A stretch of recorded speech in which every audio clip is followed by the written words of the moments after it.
Olá pessoal, aqui quem fala é o engenheiro agrônomo André Futman do canal Plantas Sem Mistério e do blog Orquídeas Sem Mistério.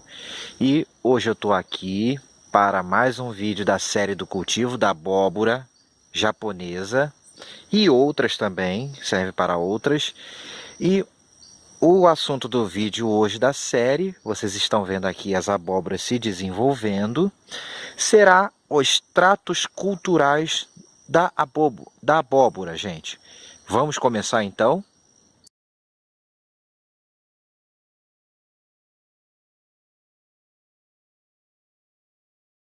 Primeiramente, uma introduçãozinha rápida antes de eu mostrar as plantas propriamente ditas. O que vem a ser tratos culturais? Tratos culturais nada mais, nada menos que o manejo, né? O cultivo, o dia a dia do cultivo da planta. No caso, são os procedimentos, a adubação, controle de pragas e doenças, limpeza do mato, etc, etc, etc. Isso são os tratos culturais, gente. Então, vocês estão vendo aqui o local da abóbora e notem que está cheio de matos. Então, o primeiro trato que eu vou falar agora é do manejo de ervas daninhas, o manejo do mato. Então, vamos lá então?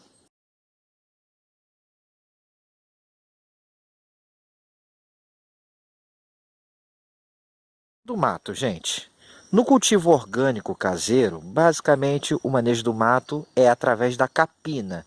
Eu aqui vou fazer isso agora com a enxada, já estou aqui pronto para começar a capinar.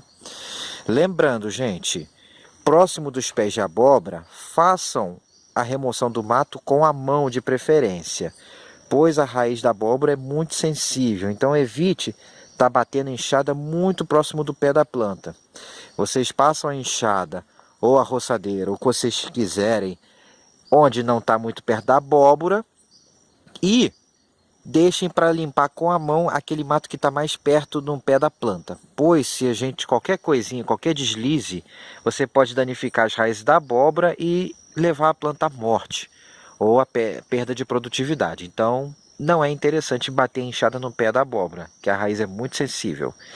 Então, gente, eu vou agora fazer a capina e volto assim que tiver terminado para dar continuidade aos demais tratos culturais. E lembrando aqui, gente, ainda em relação à capina, à limpeza do mato, é muito importante o quê? Que vocês façam isso durante a fase de crescimento da abóbora, que é agora, que ela ainda está se enramando e tudo.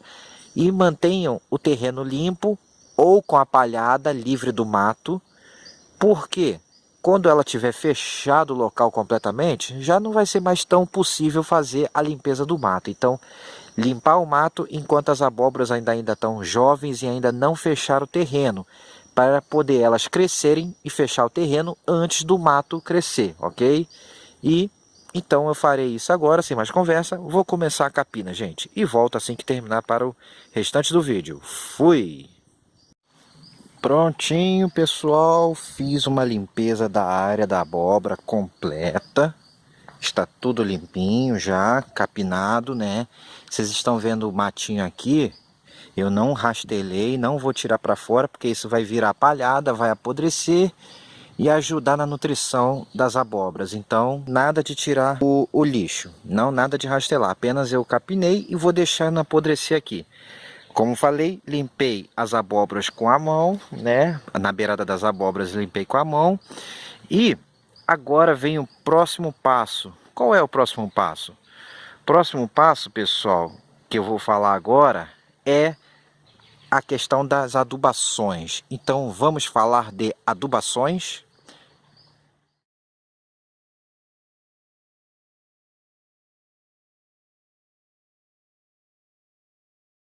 Tinho, gente, vamos falar de adubações nas abóboras. Seguinte, continuando os tratos culturais, a adubação de cobertura é uma prática importantíssima, gente. Seja você estarem fazendo um cultivo orgânico, apenas com adubos de origem natural ou permitidos na legislação da agricultura orgânica, ou no cultivo convencional com os tradicionais adubos químicos, adubos minerais.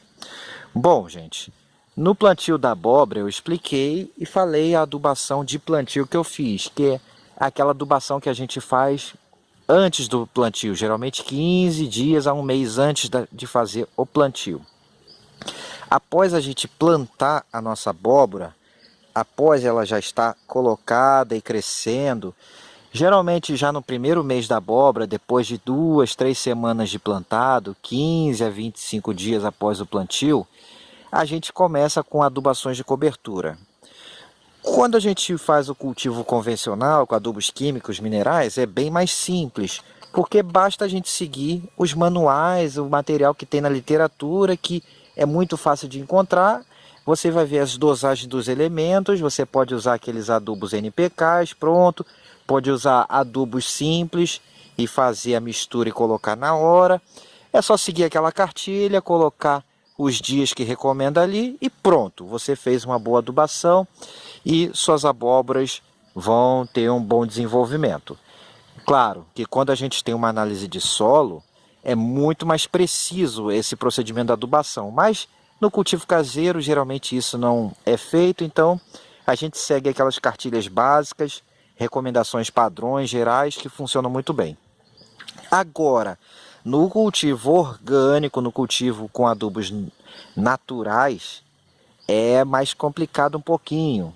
Mais complicado que eu digo, porque você não tem uma medida muito exata na hora da aplicação desses produtos. É necessário escolher as fontes que você pretende usar. Dependendo da fonte, você vai colocar mais ou menos produto, vai fazer uma ou duas adubações de cobertura ou mais, enfim, depende, mas pelo menos, gente, após o plantio, pelo menos uma adubação de cobertura é interessante fazer, no caso de adubação orgânica. Então eu vou explicar aqui o que eu fiz aqui no meu cultivo, gente. O que eu fiz aqui? Após o plantio, depois de umas 2 semanas mais ou menos, 1, 2 semanas, eu comecei a fazer adubações com bocache líquido. Esse bocache líquido eu estava fazendo semana sim, semana não. Então, no caso de adubações líquidas, com adubos líquidos diluídos, a gente pode inclusive fazer adubação semanal na nossa abóbora. Pode ser o bocache líquido, pode ser o chorume de compostagem, pode ser o chorume da farinha de osso, pode ser o chorume do esterco, o chorume das cinzas, enfim. Esses adubos líquidos você pode estar fazendo semanal ou quinzenal na forma diluída, até a floração da abóbora, até ela completar o seu desenvolvimento e tomar toda a área. Aí você pode estar fazendo essas adubações semanais ou quinzenais, no caso dos adubos líquidos diluídos, ok? No caso da adubação sólida, gente, dos orgânicos sólidos, por exemplo, estercos, torta de mamona, farinha de osso, compostagem, humus de minhoca, bocache. Vamos lá. Dependendo do adubo, ele vai ter uma liberação mais ou menos lenta. Por exemplo, os bocaches têm uma liberação bem mais rápida do que o esterco de boi, por exemplo. E a torta de mamona também já tem uma liberação mais rápida do que, por exemplo, o esterco. E o humus de minhoca ou compostagem também tem uma liberação mais rápida do que o esterco propriamente dito. Então, gente, dependendo da fonte, você pode fazer 1 a 2 adubações de cobertura. No caso dos estercos, por exemplo, não justifica você colocar 2 vezes, fazer 2 parcelas de esterco, porque a liberação dele é mais lenta. Então, após uns 20 dias depois do plantio, você pode fazer uma única aplicação de esterco em cobertura. Eu fiz isso aqui, ó, esterco em cobertura, e você pode, e no caso de esterco de boi, por exemplo, se você for usar o esterco de boi, você pode estar colocando por planta até uns 2 quilos na cobertura, sem problema nenhum, de 1 a 2 quilos, você pode estar colocando o esterco de boi em cobertura, na planta, sem problema nenhum. No caso de estercos de galinha, que é mais forte, tem um teor de nitrogênio maior, bota até meio quilo, já é o suficiente. Não bote mais que meio quilo de esterco de galinha, não. No caso do composto orgânico, você pode estar usando até 1 quilo por planta. Até 1 quilo por planta você pode estar usando composto orgânico em uma ou duas parcelas. Você pode estar fazendo depois de 20 dias do plantio, 15, 20 dias. E depois, em torno de 30 a 45 dias, vocês podem estar fazendo uma outra parcela do composto. Essa regra vale também se vocês forem usar o bocache sólido, também use em torno de 300 a meio quilo no máximo por planta, e não mais que isso, gente. O bocache é muito forte.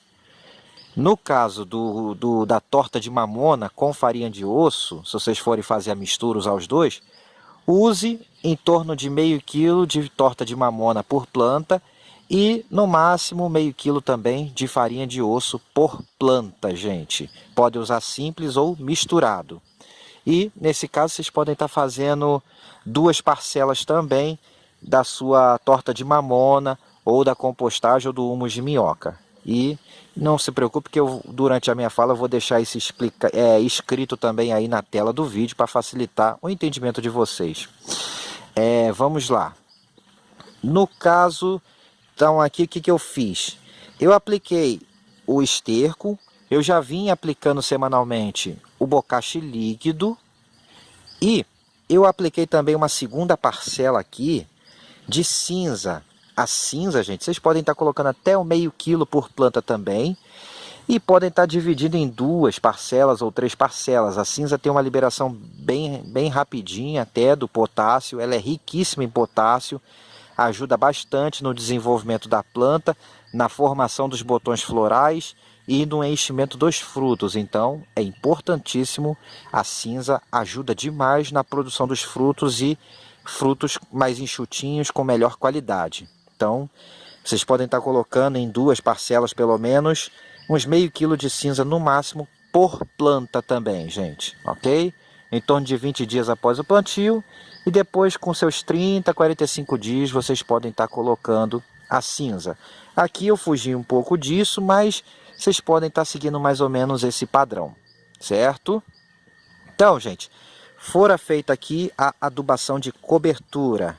Como é que a gente aplica os adubos sólidos? No caso dos líquidos é muito fácil, você pode aplicar até via foliar, inclusive.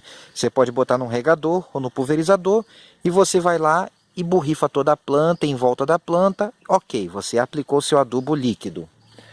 No caso dos adubos sólidos, coloque sempre em volta da planta, em volta das suas ramas, ó, como eu fiz aqui, ó, os círculos. Vocês podem ver, ó, está em volta da planta. Vou ligar a luz porque está escurecendo e está chovendo. Pronto. Então vocês podem ver aqui, ó, em volta da planta. Vou mostrar aqui mais à frente.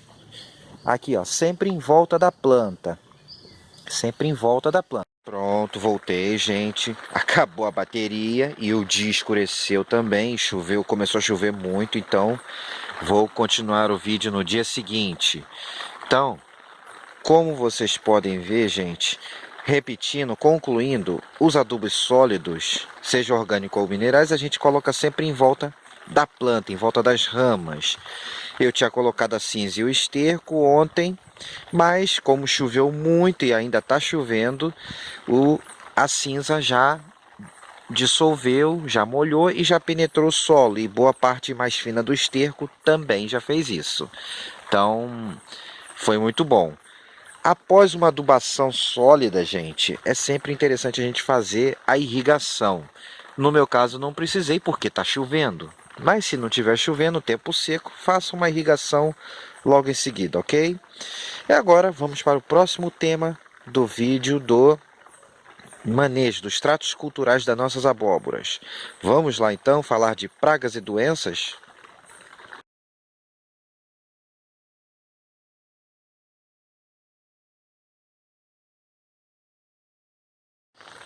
Pronto, pessoal. Agora vamos falar então em relação às pragas e doenças das abóboras, das nossas queridas abóboras. Bom, gente, como qualquer outra planta, como qualquer outra cultura, as abóboras também são atacadas por várias pragas e doenças. Isso mesmo, pessoal.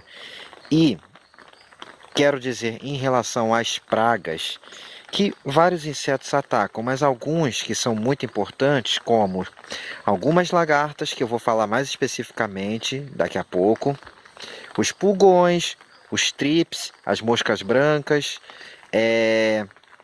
também besouros que podem estar causando buraco nas folhas, até mesmo grilos, gafanhotos que podem também estar provocando furos nas folhas. Mas dentre os trips, os sugadores, pulgões, trips, mosca branca, esses realmente são muito importantes, além dos ácaros, que não são insetos, mas também são pragas importantes também. Esses sugadores, eles são importantes porque geralmente eles também, alguns, são transmissores de algumas viroses importantes para a nossa abóbora. Então, essas viroses, quando atacam as abóboras, quando elas são infectadas, elas prejudicam muito o desenvolvimento da planta, fazem aquele aspecto de mosaico, né, na planta, a planta não se desenvolve bem, não produz direito e não tem cura. Geralmente uma planta atacada por virose só tem mesmo, a única opção é fazer o arranquio da planta, e para prevenir o aparecimento das viroses, somente com o controle das pragas, desses insetos sugadores. Então é muito importante. No manejo convencional e tudo, vocês vão ter várias opções, né, de defensivos, agrotóxicos, enfim, que vocês vão ver nas cartilhas, geralmente eles indicam. No manejo orgânico, que a gente pode estar usando no manejo orgânico, manejo caseiro? Tem vários daqueles produtos de jardinagem, alguns são defensivos, tipo agrotóxico para jardinagem amadora, e outros já são produtos mais naturais que a gente pode estar usando de baixo impacto. Pois bem, o que a gente pode estar usando na prevenção e manejo das vários insetos, várias pragas? Podemos estar usando produtos à base do óleo de nim, isso mesmo, gente.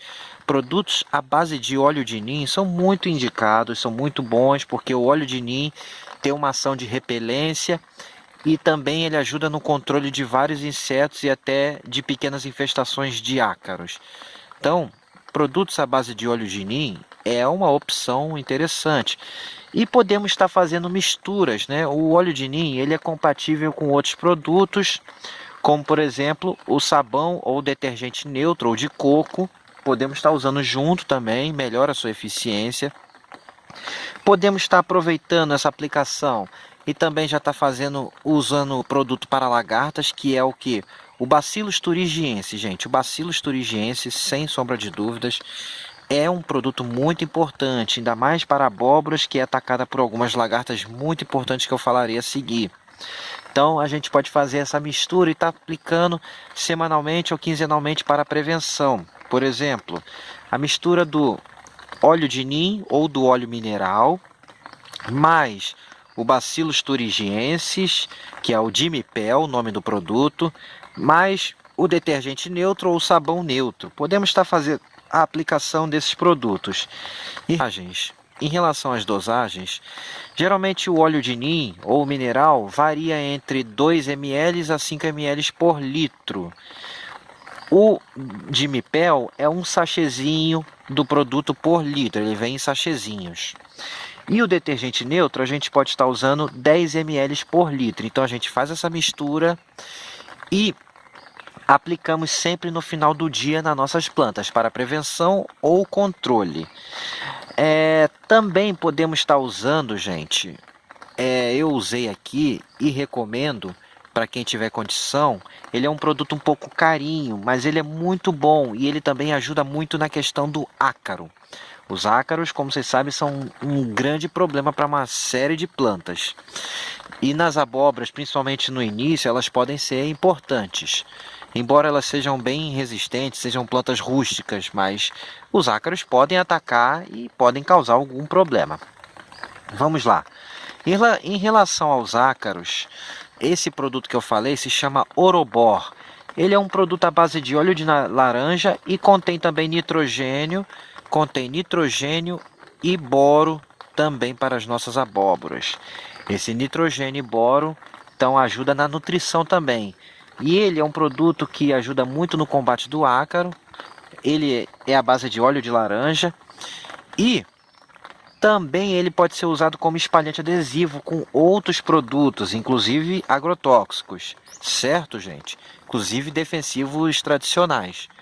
Então, ele é um pouco caro, mas o rendimento dele é muito alto, porque se usa muito pouco por litro, é de 2 a 5 ml por litro no máximo. Então, mesmo o litro custando quase R$ 100, vale muito a pena, gente, para quem tem condições. Eu ainda tenho um restinho aqui, então eu uso quando a chuva permite.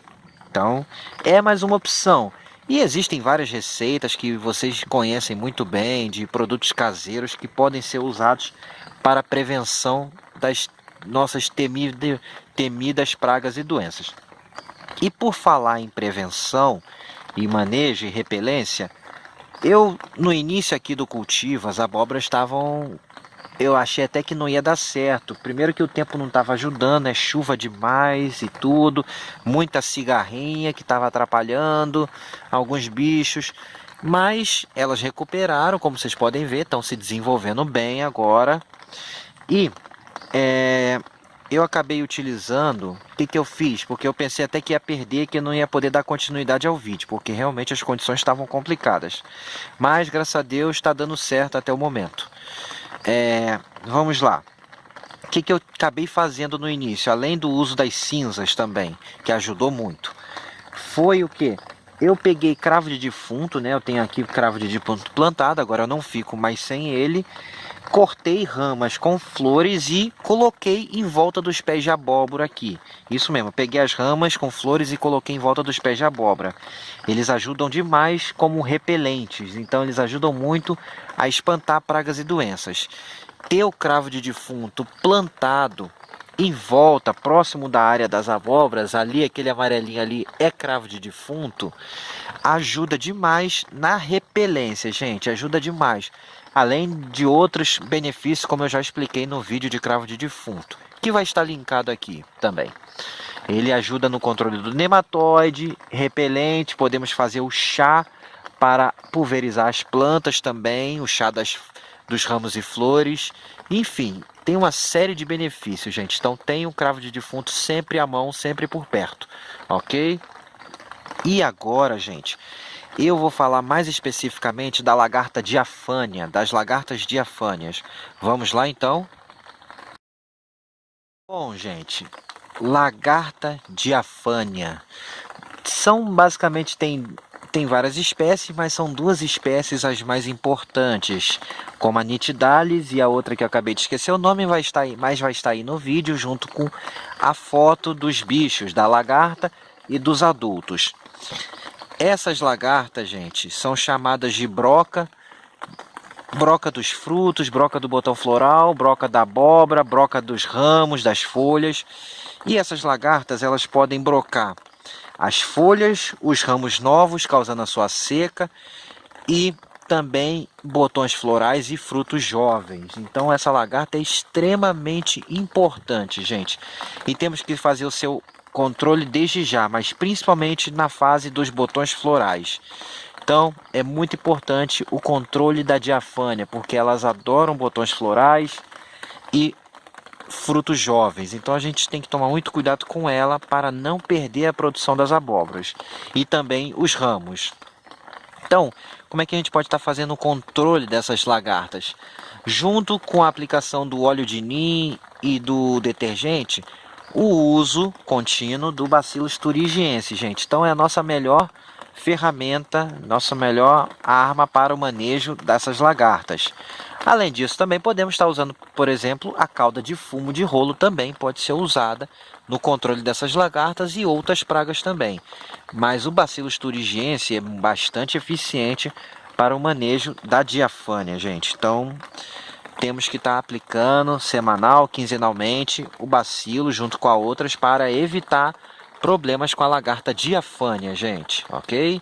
Então, era isso que eu queria falar sobre a diafânia, mais específica a importância dessa praga. A gente tem que ficar muito atento para ela não destruir a produção das nossas abóboras, ok? E agora vamos passar um pouco para as doenças, isso mesmo, vamos passar para as doenças, gente, vamos lá?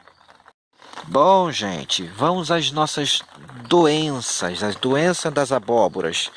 Bom, assim como outras plantas, abóboras podem ser atacadas por diversas doenças, como doenças que causam várias manchas nas folhas, como a antracnose, que também pode atacar frutos, a antracnose, a mancha de Leandria, que é uma mancha zonada, que causam algumas pintas que podem derrubar as folhas das abóboras, mas é uma doença que é mais preocupante em pepino e chuchu também, gente. Mas pode atacar outras doenças, as podridões, o oídio também pode atacar. E em relação ao oídio, gente, o oídio, o que provoca o oídio? O oídio é causado por um fungo que deixa a planta como se tivessem jogado talco em cima das folhas, né? Que fica todo aquele aspecto de pó branco em cima, e lesões inicialmente amareladas que também necrosam e podem prejudicar a produção da abóbora e derrubar as folhas com o tempo, quando está muito atacada. As condições favoráveis para esse fungo, que são bem diferentes da que eu estou agora, de chuva, são o quê? Tempo mais seco e temperaturas amenas, mais amenas. Essas condições favorecem muito o oídio. E também quando a planta já se encontra em final de ciclo. Aí o oídio tende a atacar também. Mas no caso do final de ciclo, a gente não precisa fazer mais o controle, porque a planta já está em terminação, já está em fase final e o controle não é necessário.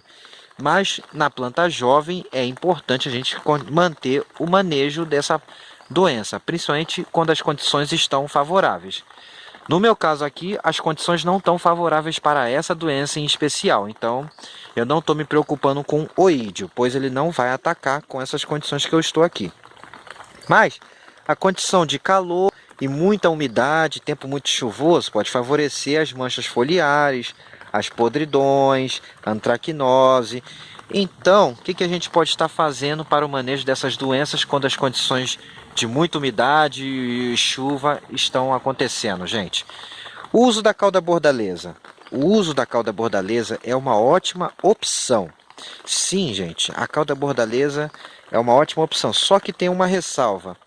No caso das abóboras, no caso da gente estar usando nas nossas abóboras, curcubitáceas de modo geral, elas são muito sensíveis a o nosso querido cobre.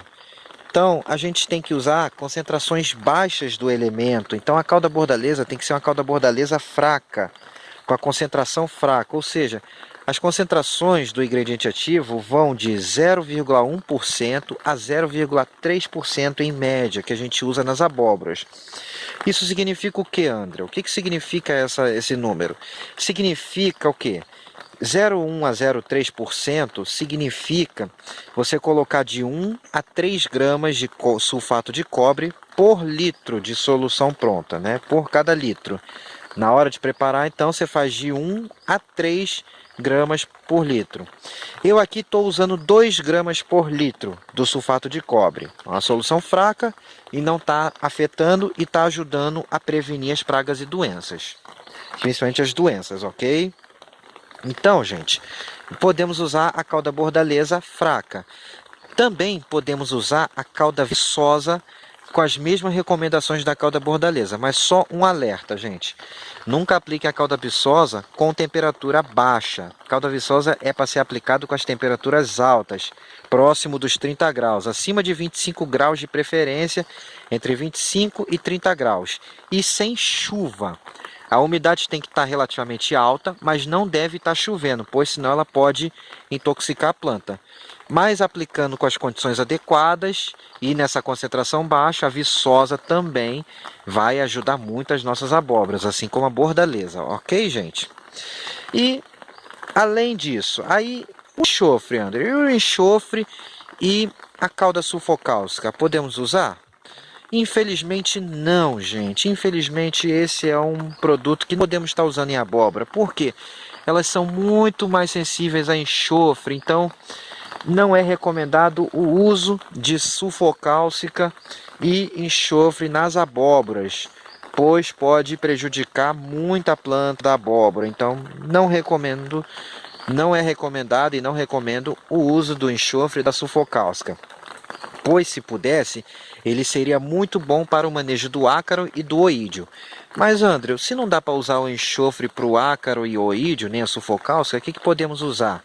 Podemos usar o leite cru. Se for o leite cru de vaca mesmo, sem ser o de caixinha, melhor ainda, mas pode ser o de caixinha, de preferência o integral. E podemos usar também o soro de leite. Esse leite, gente, ele vai ajudar muito no manejo do quê? Do oídio. Ele é muito bom para o controle do oídio, então lembre-se. Condições de quê? Tempo seco e temperaturas mais amenas um pouco. Prepare e já faça aplicações de leite, porque o oídio pode atacar. E também, se estiver tendo problemas com ácaro, podemos estar usando o leite ou o soro de leite, gente. Como é que a gente usa o leite? O leite vocês botam 100 ml de leite para cada litro de água, ou seja, 1 para 10. Vocês botam 100 ml de leite e completam para 1 litro de água. Pulverize em toda a planta sempre no final do dia. Essa regra de pulverizar sempre no final do dia ou início da manhã, de preferência final do dia, vale para todos os produtos que vocês forem aplicar, ok? Então, esse é um basicão de pragas e doenças. Mas lembrando, gente, no final eu vou colocar na descrição do vídeo links de materiais que falam de forma mais descritiva, mais aprofundada sobre pragas e doenças das cucurbitáceas, principalmente das abóboras, que são nosso tema aqui, ok?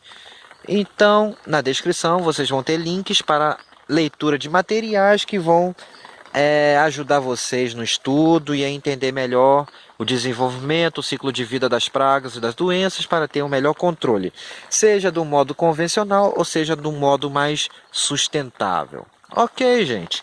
Então era isso.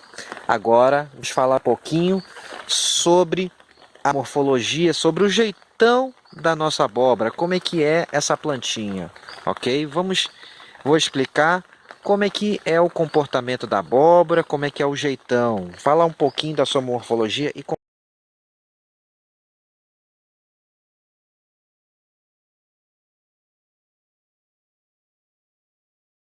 então, vou falar um pouquinho da morfologia, do jeitão da nossa abóbora, né? Porque todo mundo está careca de saber como é que é a abóbora, mas ao mesmo tempo também a gente nunca para reparar como é que é a planta da abóbora. Isso é importante.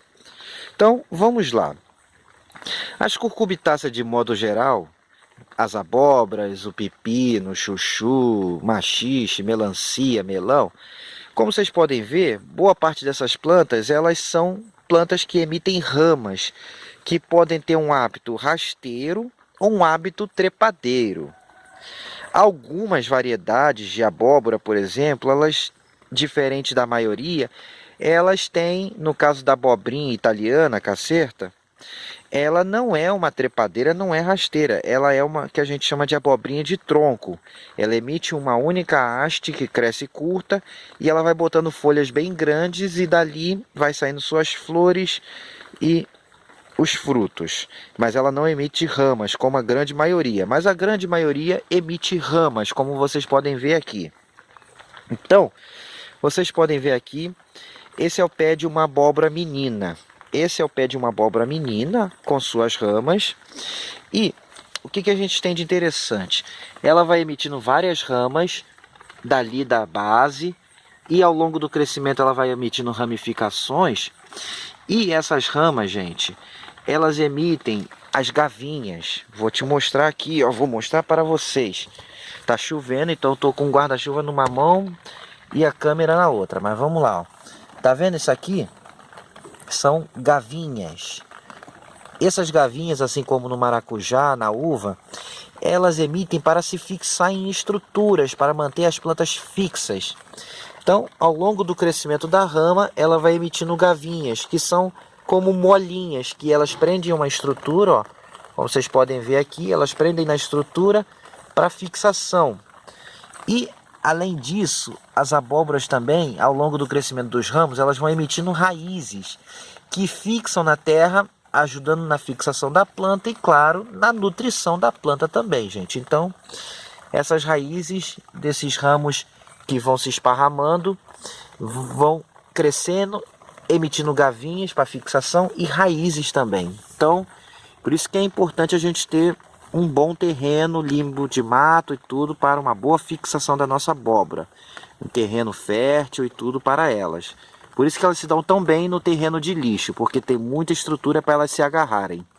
E o terreno geralmente é fértil, cheio de lixo orgânico em decomposição, que é bem fértil. A nossa abóbora tem uma coisa muito interessante que acontece na grande parte das cucurbitáceas. As suas flores, gente, elas são ou masculina ou femininas. Elas geralmente as flores são unissexuais. Essa parte de floração eu vou explicar mais na parte de floração. Mas eu vou falar um pouquinho dos botões florais aqui para vocês, gente. Eu quero mostrar para vocês a diferença do botão floral masculino para o botão floral feminino. Vamos lá então. Guarda-chuva, estou apanhando um pouquinho de chuva porque estava muito ruim. Mas vamos lá. Como eu disse, as flores das abóboras são unissexuais, ou seja, ou são masculinas ou femininas. E elas vêm de cada base de cada folha em cada ramo. Então, os ramos vão crescendo e na base das folhas vem botões florais. Então, vocês podem ver aqui, gente, essa é um botão floral da abóbora menina. E esse aqui é um botão feminino.